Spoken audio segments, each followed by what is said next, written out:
welcome back to my YouTube channel. As promised, I am back with my hair care routine. I hope that you guys have already watched my skincare routine. If you haven't, please check it out. I'm going to try and keep this video short.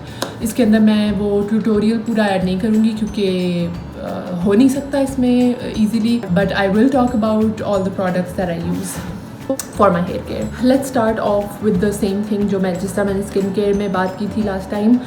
Nourishment from the inside. आपकी water intake ठीक होनी चाहिए. अगर आप healthy होंगे तो आपके बालों पे शो होगा, आपकी स्किन पे शो होगा और ओवरऑल पता लगेगा कि आप एक हेल्दी इंसान हैं. सबसे इम्पॉर्टेंट है आपकी डाइट और आपकी हेल्थ. उसके बाद बात आ जाती है विटामिन्स की, which is a very important topic when it comes to hair. मेरा एक्सपीरियंस जहाँ तक है वो है with one type of vitamins. It's called Centrum और वो मैंने ली थी जब मैं ओ लेवल्स में थी और मैं कुछ अरसे के लिए कनाडा गई थी जब मेरा बहुत मैसिव हेयर फॉल हुआ था. मेरे बाल ऑलमोस्ट आधे रह गए थे. तब मामा ने मुझे सेंट्रम दी थी which is basically multi vitamins. For those of you who follow me on Instagram you would know कि I wasn't one of the healthiest kids. तो ओ लेवल्स में मैं बहुत ओवरवेट थी, मेरा न्यूट्रिशन ठीक नहीं था. तो फिगर आउट मैंने यही किया था कि शायद उस वजह से मेरा हेयर फॉल होना स्टार्ट हुआ था. और जब मैंने वो वाइटमिन्स लिए तो मेरी जितने बाल गिरे थे वो लिटरली सारी हेयर ग्रोथ वापस आ गई. तो I really trust Centrum. I am gonna leave the details in the description box. ये हो गया आपकी नरिशमेंट. उसके बाद आ जाते हैं कि मैंने अपने बालों के साथ कुछ कराया है कि नहीं कराया. मुझसे बहुत पूछा जाता है कि आपने एक्सटेंसो कराया है या कोई ट्रीटमेंट कराई है, तो उसका जवाब है नहीं. मेरे बाल नेचुरली बिल्कुल स्ट्रेट हैं. जहाँ नेचुरली की मैं बात कर रही हूँ वहीं बात कर लेते हैं जेनेटिक्स की. अ लॉट ऑफ पीपल से कि प्लीज़ ये ना कहिएगा कि आपके बाल जेनेटिक हैं. तो आई एम सॉरी बट आपका जो हेयर टेक्सचर है, आपकी क्वांटिटी और क्वालिटी बालों की, सारा कुछ आपके पेरेंट्स आपको पास ऑन करते हैं डीएनए से.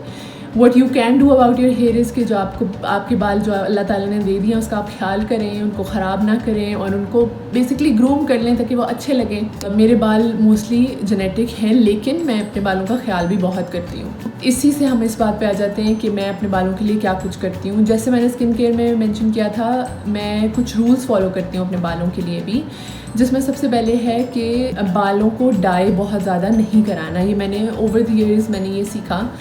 मैंने सबसे पहले अपने बाल डाई कराए थे जब मैं यूनिवर्सिटी में सेकेंड ईयर में थी. उसके बाद मैंने जब वो ब्लीच लगा और डाई हुए तो मैंने फिगर आउट किया कि उसकी वजह से बहुत ड्राई और ब्रिटल हो जाते हैं, जो कि आप लोगों ने भी एक्सपीरियंस किया होगा. उसका हल क्या है कि आप हर साल में या 1.5 साल में एक बार अपने बालों का स्टाइल चेंज करें.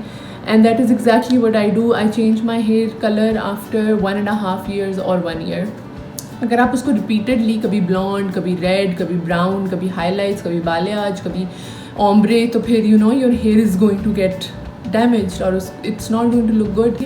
ये हो गया एक रूल. दूसरा रूल है हीट. मैं अपने बालों को 2 हफ्तों में एक बार या 1 हफ्ते में एक बार से ज़्यादा कर्ल या ब्लो ड्राई नहीं करती. कि जब आप हीट यूज़ करते हैं बाल ऑब्वियसली डैमेज होते हैं. उसका हल ये है कि आप उसको इतनी ज़्यादा हीट ना दें कि वो आपके स्प्लिट एंड्स और ड्राई और डैमेज हो बाल. किसी भी चीज़ को अगर आप एक्सेसिवली करेंगे तो that is not going to be good for your hair. Dyeing की बात कर ली हमने, हीट की बात कर ली. उसके बाद तीसरी चीज़ है प्रोडक्ट्स, जो कि फिर से मैं यही कहूँगी कि स्किन केयर में भी मैंने बात की थी कि जो चीज़ आपने अपने ऊपर अप्लाई करनी है उसमें आप कॉम्प्रोमाइज़ ना करें. प्रोडक्ट्स, रैंडम प्रोडक्ट्स जो मार्केट में होते हैं वो उठा के ट्राई करने की ज़रूरत नहीं है.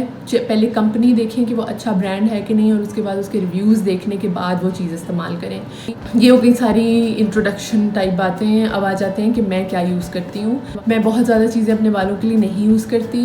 नंबर 1 चीज़ है ऑयलिंग. ऑनेस्टली स्पीकिंग बहुत ज़्यादा बालों को ऑयल नहीं करती, लेकिन जब करती हूँ तो I use olive oil which is amazing for everything. It's good for your skin, it's good for your hair. बहुत न्यूट्रिशनस होता है और ड्राइंग से प्रिवेंट करेगा. जब आप अपने मसाज करेंगे स्कैल्प में तो ब्लड फ्लो ज़्यादा होता है और उसकी वजह से ग्रोथ ज़्यादा होती है. तो oiling is good for your hair and the oil leaves your hair feeling soft. तो ऑयलिंग जब टाइम मिले वो करती हूँ मैं. उसके बाद शैम्पू की बात आ जाती है. शैम्पू में मुझे बहुत सवाल आ चुके हैं कि आप कौन सा शैम्पू. पहली बात तो ये है कि a shampoo only cleans your hair. It takes out the sebum and excess oil and it leaves it smelling good. इससे ज़्यादा शैम्पूज़ कुछ नहीं करते। ग्रोथ बहुत ज़्यादा हो गई, एक्स्ट्रा सिल्की हो गए, ये वाली जो चीज़ें आप एड्स में देखते हैं, I don't personally believe in them, but I do believe in good quality shampoos. अगर आप बुरी क्वालिटी का यूज़ करेंगे, उसके अंदर बुरे केमिकल्स होंगे that would damage your hair, we do not want that. मैंने बहुत सारे शैम्पूज ट्राई किए हैं, हेड एंड शोल्डर से लेकर, पैंटीन से लेकर, लॉरियल से लेकर, TRESemmé which I'm using right now, and I really like it. It does the job.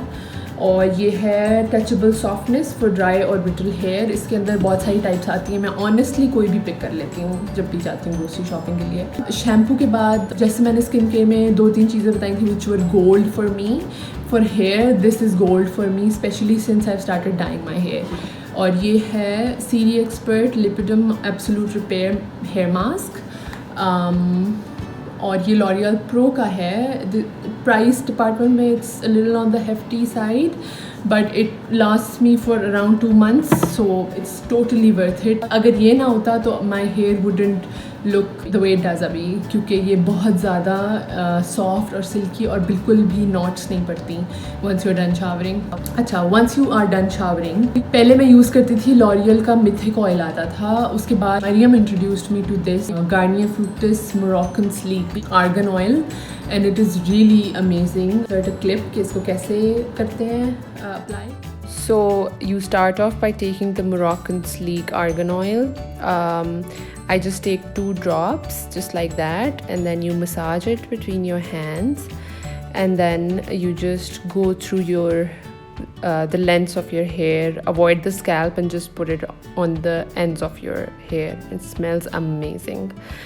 And once you are done massaging it completely through your hair, you're basically done. And then what I do is I just let my hair air dry. I don't really blow dry it or anything, and that's all. बाल धोने के फ़ौरन बाद record कर रही हूँ, so you guys can see कि मेरे बाल नहाने के बाद कैसे लगते हैं। इनको कुछ भी नहीं किया हुआ है, in fact there are little wet अभी। ये मैं लगाती हूँ इस तरीके से जो मैंने अभी वीडियो में आपको दिखाया। उसके बाद just let your hair dry और बहुत स्मूथ और सिल्की सा इफेक्ट आ जाता है। ये 4 चीज़ें हैं that I use for my hair, and that is pretty much it. I hope this video helps some of you. Summary ये है कि आपने अपनी हेल्थ का ख्याल रखना है, अपने विटामिन्स पूरे रखने हैं, अपनी डाइट ठीक रखनी है, आपने डाई बहुत ज़्यादा नहीं करना बालों को बिकॉज इट्स डैमेजिंग, हीट नहीं देनी कि because that is damaging too. Allah Taala ने आपको बाल दिए हैं, उनका जितनी भी क्वालिटी, क्वांटिटी, टेक्सचर, उसका ख्याल करें, उसको प्यार करें तो बाल अच्छे लगेंगे।